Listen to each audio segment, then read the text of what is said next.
Good afternoon to all of you. I'm very happy to be able to join you in the convention. As Tim said, uh, I have had a small accident and could not go there physically, but because of the magic of people like Chris Bolger and Steve, uh, I'm able to join you through the internet this afternoon. I was watching the videos of the previous days in Adyar, and I saw that there were many friends whom I have not seen for several years who are there, and I miss meeting you physically this time, but I guess this is my karma at this time. Now, the subject that I was asked to present this afternoon is on the power of awareness. If we think about it, we will gradually realize that there is hardly a factor or element more important for our self-development and spiritual life than this element of awareness.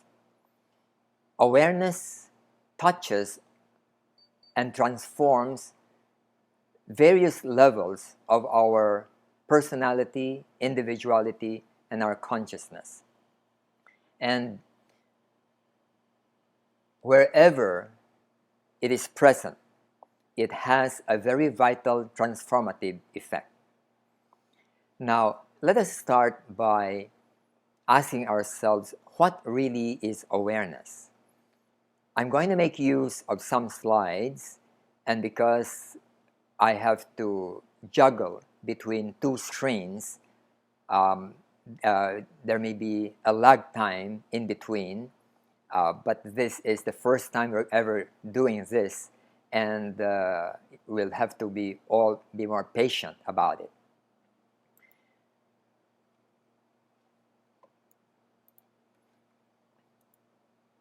First, let us look into what is awareness. Awareness simply is to be aware of things directly rather than indirectly. And I'd like to give an example on the difference between knowing something and being aware of something. For example, I may be angry, and usually I know that I am angry, but that knowledge of my anger is not necessarily an awareness of my anger. Because anger, the word anger, is a concept. It is not an experience. We have put in various experiences and called it by the word anger. But anger really is an experience composed of a few things. For example, when we are angry, we will have tension, a rising energy in our body, and there is also heat in the head, for example. That's why people say that they are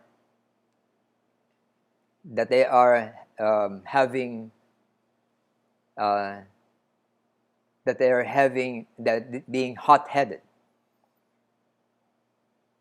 And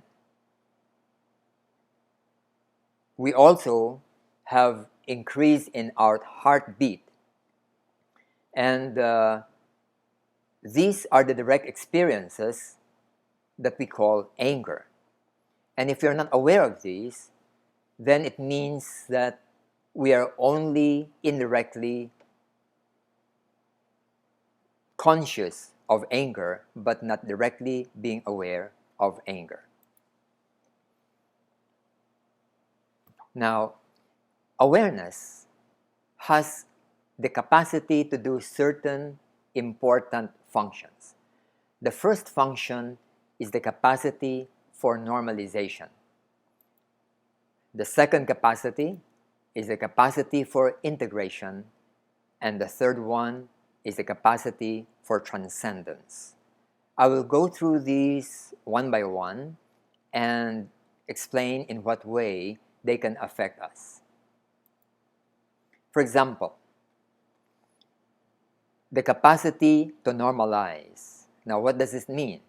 It means that whenever we enter into a state which is abnormal, then when there is awareness, it is capable of bringing us to a normalized state.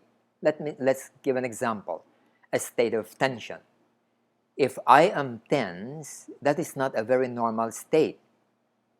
But when I'm aware of my tension, then I'm able to go into a state of relaxation, either by breathing or simply by being aware of my discomfort. For example, if my shoulders are up there because I'm quite tense or insecure, and if I'm aware of it, then I can gradually relax whenever I'm conscious of the fact that there is tension on my shoulder.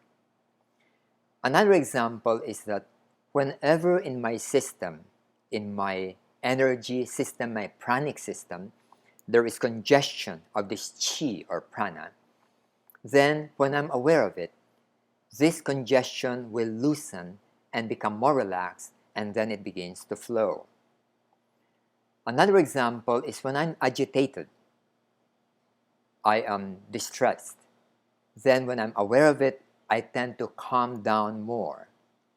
And another one is that when I'm moving, being restless, walking about, and I'm aware of my restlessness, then I can become still. Whenever there is awareness, then there is this capacity to go into this state of normalization. Now,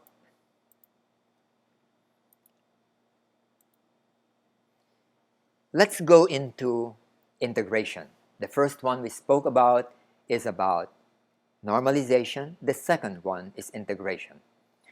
Now, you will notice that our human mind, our personality, our consciousness is fragmented.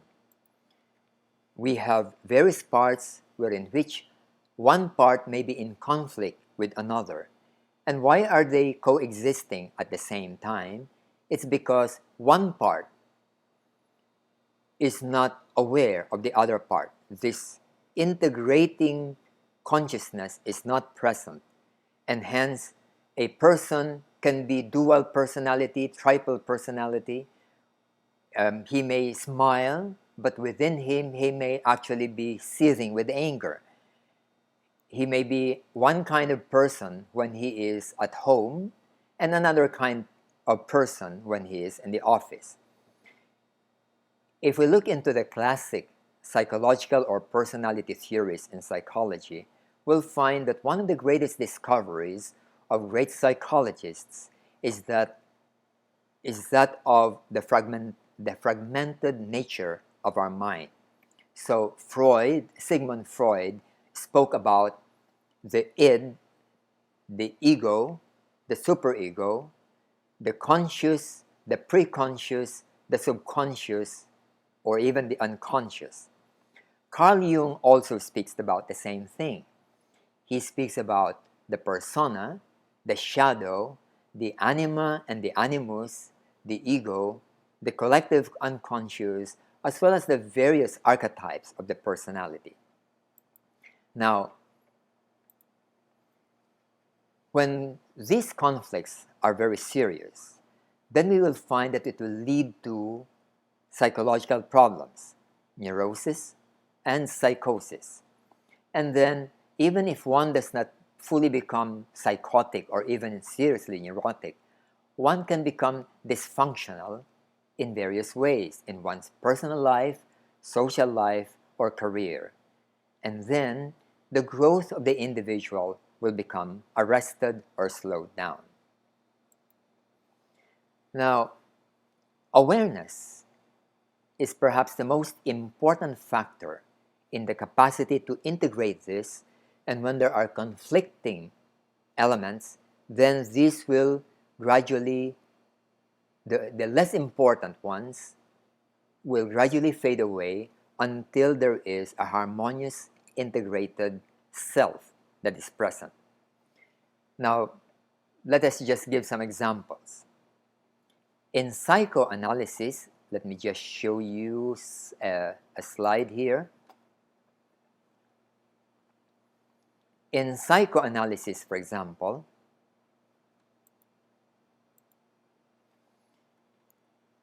we have here a diagram, a symbolization of the various elements of our consciousness. Here we have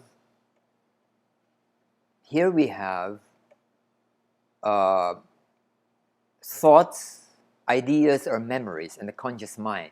This lighted part would represent the conscious mind. And underneath are various elements that are in the subconscious mind, and we cannot do anything about those in the subconscious because they are not part of our waking consciousness. We are only aware of this one thing up there. So what does psychoanalysis do?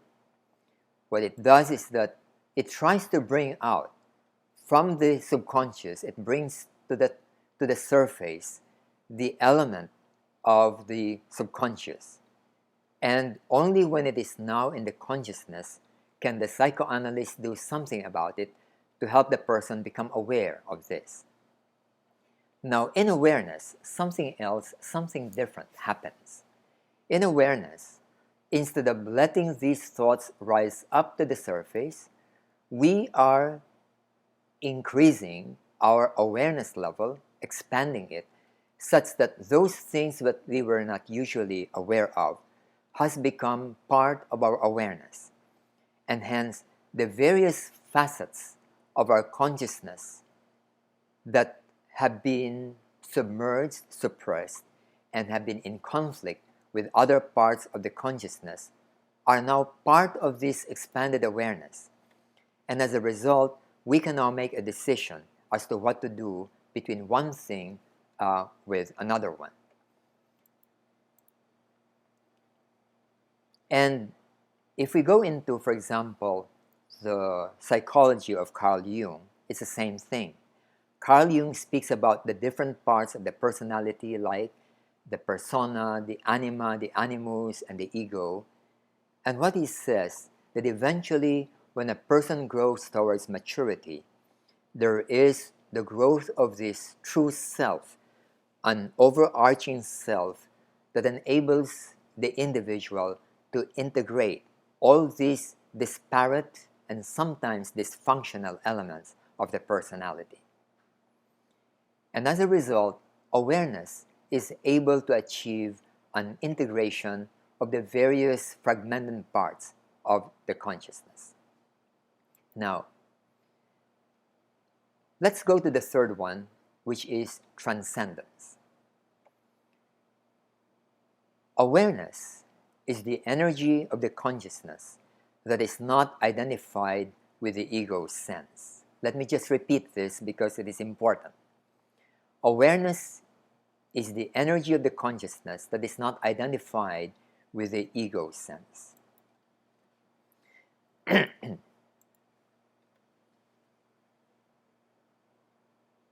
When I'm angry, or when there is anger, we usually say, I am angry. If there is pain in my body, I would say, I am in pain. Now, this is a psychological phenomenon wherein which that experience of the vehicles, the body, the emotions, or the thoughts, we become identified with, and so the pain becomes myself. I am the pain. I am in pain. Or when I'm angry, I am anger. It's not just that there is anger, but I am angry. Now, whenever there is awareness, something else happens. When there is pain in the body, I become conscious of the pain, but I am not necessarily the pain. There is a part which is awareness, which is not identified with this ego sense that identifies itself with pain. And hence what is happening is that there is an experience of pain, maybe pain in my hand, and yet I am not in pain. The awareness is not in pain. Only the hand is in pain. If I am depressed, there is depression in me, or there is distress, maybe there is fear, then this experience of fear makes my heart beat hard, and then I may begin to become tense, and I may even tremble. And all of these are happening, and yet, if I'm aware of it, that part in me which is aware is not identified with this fear. It is not a rejection of the fear. In fact, one is fully experiencing the fear, but the awareness itself is not the fear. And this distinction is very important because it makes the consciousness capable of bringing it to a normal state. So, whatever it is that we're aware of, like fear or pain, we transcend because we're no longer identified with it. And this capacity to transcend is a very powerful tool in growth and self-development. So, with these three capacities, we ask ourselves, what is the relevance of awareness to the problems of human life?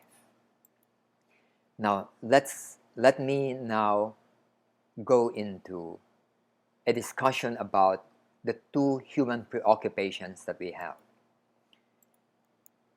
If we think about human life, you will notice that we are primarily engaged in two things. The first one would be we would like to end our pain and sorrow. This is the concern of the Buddha when he went out and looked for the solution to the problems of living. He wanted to find the solution to pain and sorrow. And some of us may have already attained this, that, all right, we can accept pain, we can face sorrow, and we have resolved this. But there is a second kind of preoccupation that we are concerned with, and this is the pursuit of our highest potential. And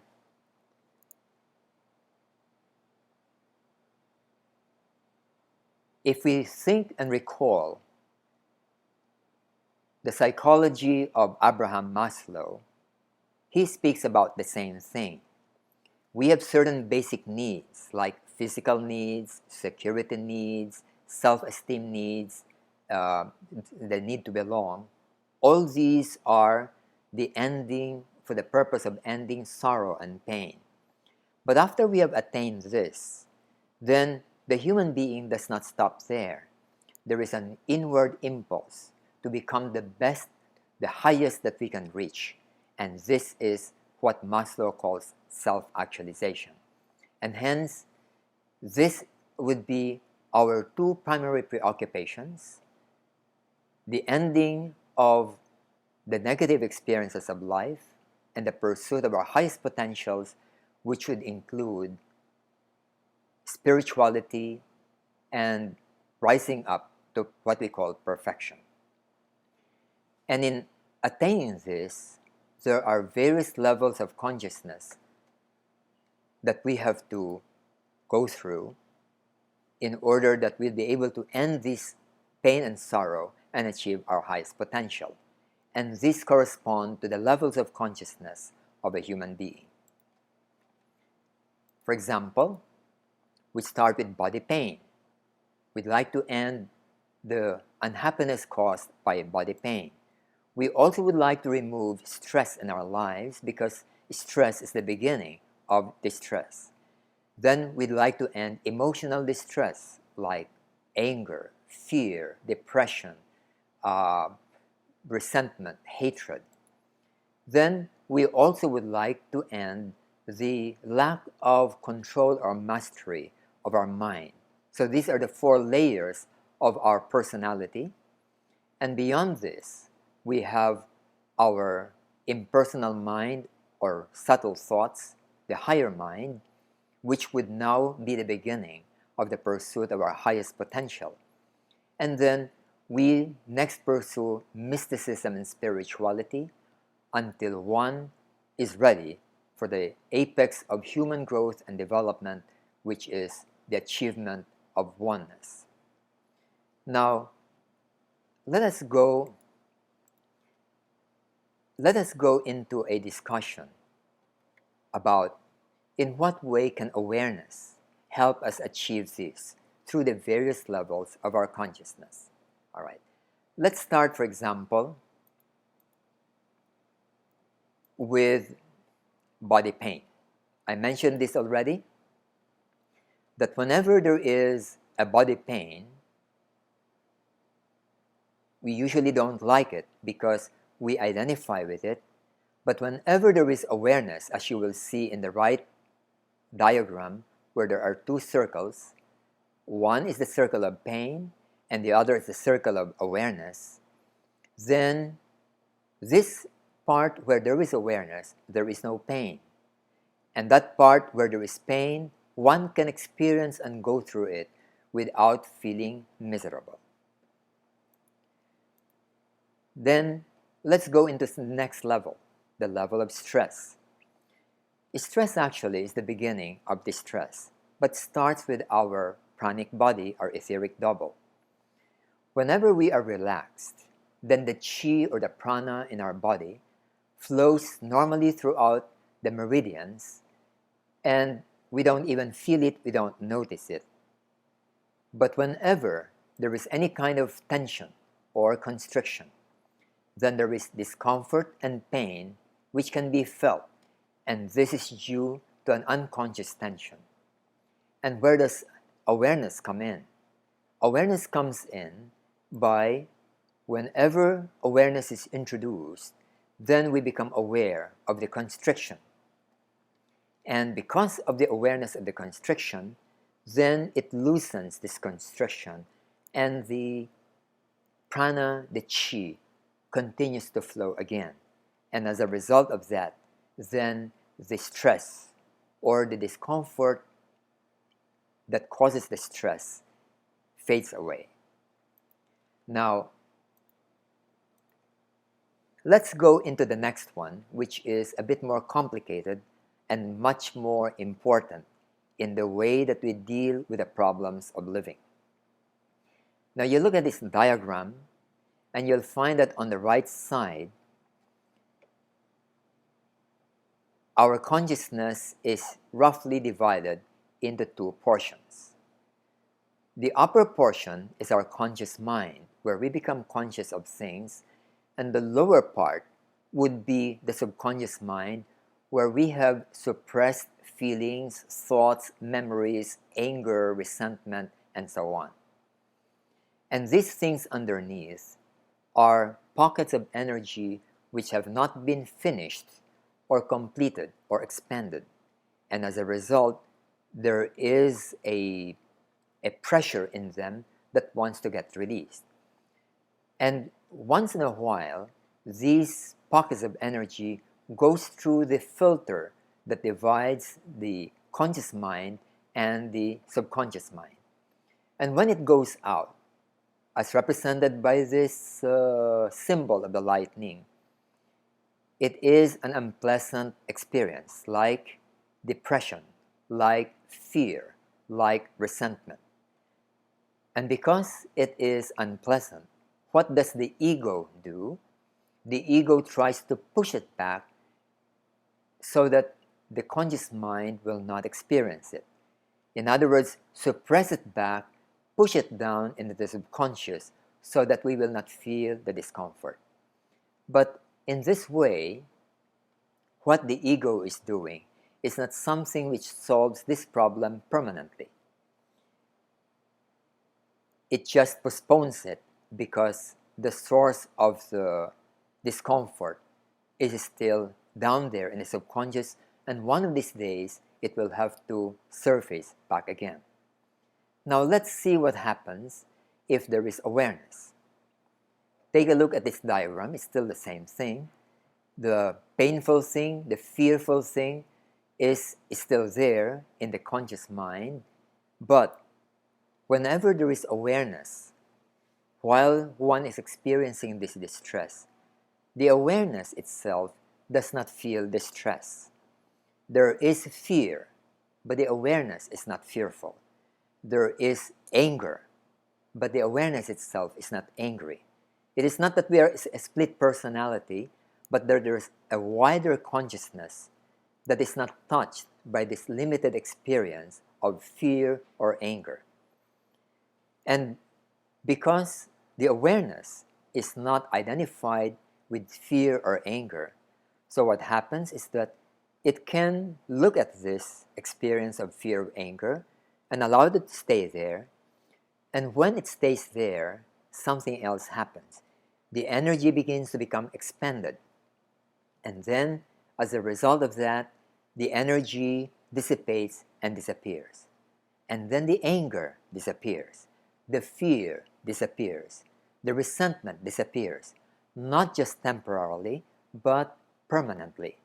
Because awareness does not push it back down into the subconscious. It allows it to stay there in the light of awareness, and then it begins to dissipate away. And as a result of that, one by one, these painful things begin to disappear. So, when this can be done with awareness, you'll find that many things, many pains, many memories can be allowed now to surface into our conscious mind, and as a result, there will be less and less things that will cause distress or be suppressed in our subconscious, until hopefully one of these days, the push buttons underneath will almost be totally gone, and one is no longer afraid of the subconscious. One is no longer afraid of the memories of the past, the pains of the past, or even the pains of the present. This is an important capacity of awareness, because this is the solution to the ending of human unhappiness. We all know that suppression does not solve unhappiness, because later suppression will come out in various ways, such that it may appear in various neurotic forms. But when these painful things are allowed to just come out into the open air and disappear, then it doesn't leave a remnant in our consciousness. We will go into that and look into its implication on our life. But for the moment, let's look into another facet. We have gone into the emotional distress, and whenever we are doing this with awareness, you'll notice that there is no longer a continuance of the distress, because it disappears, and it disappears permanently. And hence, the key to the ending of such continuance of distress is awareness. There had been experiments by psychologists about the effect of awareness and meditation on the psychological or biological reactions of people who are exposed to things that will startle them, let's say sudden sounds. Those who have gone through long years of meditation have a different response system to those who are non-meditators. For example, in an ordinary person, when a person is exposed to loud sounds or sudden sounds which scares them or startles them, then there is a strong reaction of distress or tension. And it will take a long time for a non-meditator to let this go. It may take hours or even a day before such a distressful experience disappears. And when they tested the same thing, to long-time meditators like Zen monks. It was found that the body and the psyche will also react in the same way as the normal person, but the difference is that the person immediately is able to get back to a state of relaxation and equanimity, unlike the case of a non-meditator, a person who lacks awareness, wherein which the person takes a long time before this distressful experience would settle down. Okay. So what then is happening here? Previously, without awareness, whenever there is a stimulus, then it automatically goes into action or expression. And this is because underneath the subconscious, there is a conditioned reaction pattern which leads to an automatic reaction, which leads to an action or expression. And this all happen automatically without intention. And it is because we are not aware of this lower part of our consciousness. On the other hand, when there is awareness, we become conscious of this subliminal part, and hence we have now the option whether to follow these conditioned patterns or not, or whether we can use rationality in solving the situation and act now in two ways. One is either through our conditioned reaction pattern or through our rationality, and we speak together and resolve it rationally and amicably. So awareness is the key to psychological freedom, because without awareness, we become victims of our conditioned reaction pattern. We are like people under hypnosis, and we are conditioned to react according to how we were trained or brought up. And this whole question about free will is connected with this issue. So let's now go into the level of the mind. Oftentimes, we experience difficulties about taming the mind. If we just sit down and try to observe our minds, we will find that if we decide to think of a thing deliberately, like let's say a flower, you'll find that after about 10 seconds, even though we want to think of the flower, the mind will begin to think about some other things. If we want to think of, let's say, a red line, after 20 seconds, we are thinking about other things already, even if we made a decision that we want to think only of a red line. If you experiment with this, you'll realize that our thoughts usually are not produced by us.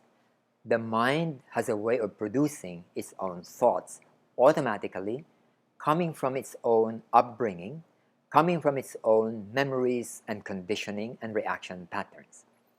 And if you experiment with this, you will notice that we are not in charge of our minds. The mind is like a machine that runs by itself, and we are not the managers, the people in charge of these thoughts. Awareness is the key to bring it back. And by bringing it back, we use awareness to notice that the mind goes away easily. Just be aware of it, and then bring it back to what you'd like to think about. And then later, it will go away again, then bring it back again. But we need to have awareness in order to be aware that we are now thinking about 100 other things.